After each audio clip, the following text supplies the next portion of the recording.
Good afternoon, music world. John here from What's Spinning, here tonight to chat about this latest album from Mclusky. I mean, if you were into noise rock and sweaty post-hardcore in the early 2000s, you definitely know who we're talking about here. They are legends. Their debut, My Pain is Sadness, is more sad and painful than yours. It's a great debut, even if it did take me quite a few years to really enjoy it. And while it's not my favorite, it's definitely very raw and the performances are undeniable. But Mclusky Do Dallas, to this day, is just an absolute aggressive slab of brilliance. Even the difference between me and you is I'm Not on Fire is a very solid record and kind of pushed that aggression forward, albeit a little bit less consistent. But that was over 21 years ago. The band ever since has laid dormant on the studio album front, but has also done a couple of one-off reunion shows, put out a couple of side projects. But they are back with their first record in 21 years. The world is still here and so are we. Let's chat about it. Unpopular Parts of a Pig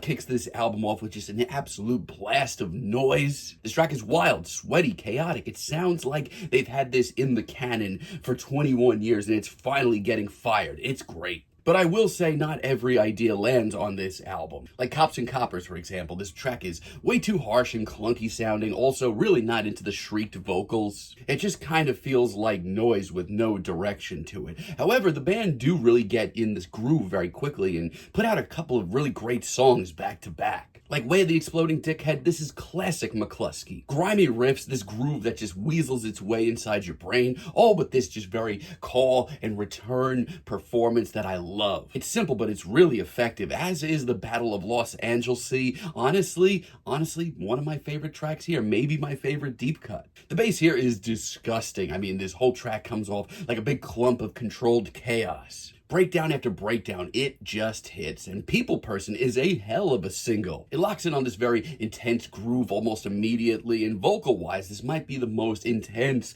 performance that we get on this album. I mean, this is the kind of track that I love the most in noise rock and post-hardcore. This very wild, nasty track that just kind of takes itself apart, but then puts itself back together. Also really love the Competent Horse Thief. This may sound like paint by the numbers post-hardcore from a distance, but that's not a bad thing. I love how tightly wound this track comes off, and this hook has this drunken swagger to it that I can't get enough of. I will say Kafkaesque novelist Franz Kafka is probably my least favorite track here. This one is just the band just throwing everything at the wall, and I mean everything. It's messy and just shows them trying to be chaotic for the sake of being chaotic, and it just doesn't sound too nice. The Dig Your Deep, though, does bring the energy back to this record. I mean, that guitar tone is filthy, and vocal delivery wise, this is exactly what I want to hear from Mclusky. Not only that, but this late in the album, Not only that, but I'm just impressed with how fresh and right a lot of this track comes off. I will say, though, also, autofocus on the Prime Derivative is not for me as well. It's a bit ugly once again. It's really sloppy and not in a fun, chaotic, post-hardcore kind of way.